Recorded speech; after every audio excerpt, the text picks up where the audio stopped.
And welcome to Wednesday, April the 16th, 2025. This is Coffee with Wes.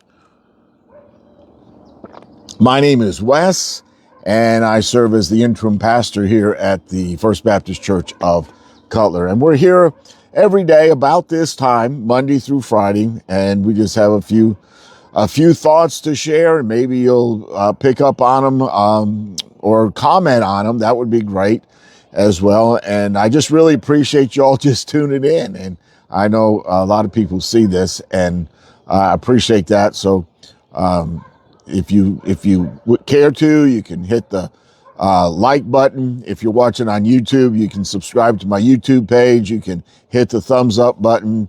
You can ring the bell, and then it will notify you every time that I go online with some kind of video, something like that. Today is Wednesday, so if you check out the show notes, check out the description, you'll find a link to a podcast that summarizes the Bible study that we will be looking at this Sunday morning at the First Baptist Church of Cutler. This is Easter Sunday, and so here's what's going to happen. At 7 o'clock Sunday morning, we're going to meet over at the Reformed Presbyterian Church in Cutler and have a sunrise service at 7 a.m. And following that, there'll be breakfast, and they've always put on a wonderful, great, mouth-watering breakfast. So we're looking forward to that.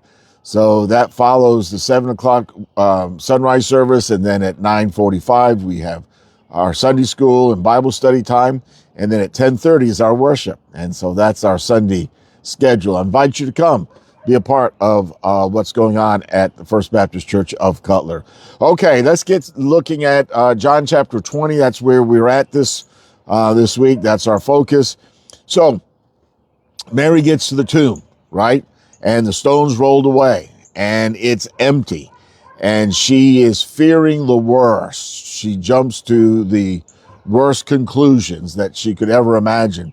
So she leaves there, and she runs back to where there's a group of the followers of Jesus are together, and she tells them that, the tomb's empty. Someone must have stolen the body.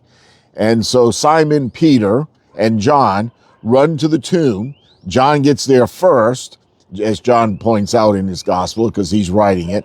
He gets there first, but he stops. Simon Peter comes running in, breathless, and he goes right into the tomb. And the scripture says that, for John anyway, that he looked in, that he saw, and he believed. He believed. Now, what did he believe? Well, I don't really know, because in verse 9, it explains that they still did not understand from scripture that Jesus had to rise from the dead. So they believed something. They believed that the tomb was empty. Did they believe that Jesus was raised from the dead? Well, verse 9 says they really hadn't figured that out yet. Then the disciples, and then it says in verse 10, then the disciples went back to where they were staying. They looked it over, said, yep, nope, he's not here, and went back. Mary, however, according to verse 11, John 20, verse 11, we read this. Now Mary stood outside the tomb crying, and as she wept, she bent over to look into the tomb. So Mary, the men leave, but Mary stays, and she is weeping. And her grief that she is expressing is very honest, it's very raw.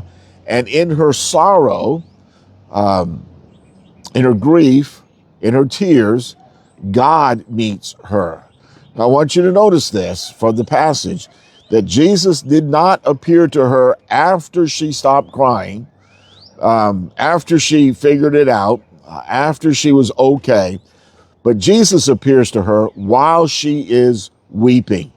You see, your tears do not disqualify you from encountering Jesus. Your fears, your doubts, your uncertainties, your anxieties, none of that disqualify you from encountering Jesus. In fact, sometimes, and I would think most of the time, they prepare your heart to meet the Lord. So think about that today. So don't rush, and here's an application. Don't rush past your grief or disappointment. Don't let someone tell you, just get over it, suck it up, buck up, get going. Don't rush past your grief or disappointment. Instead, invite Jesus into those moments that you find yourself in. Here's a thought for today. Take it with you. Your tears are not wasted. I want you to hear that. Your tears are not wasted. They are seen and they're known by God. In fact, Jesus is waiting to meet you in your tears. Folks, that's all we have for today. You have a great Wednesday. It's the middle of the week. Get through today. You'll make it the rest of the week. I hope you have a great day today, and I'll see you again real soon. All right? Bye for now.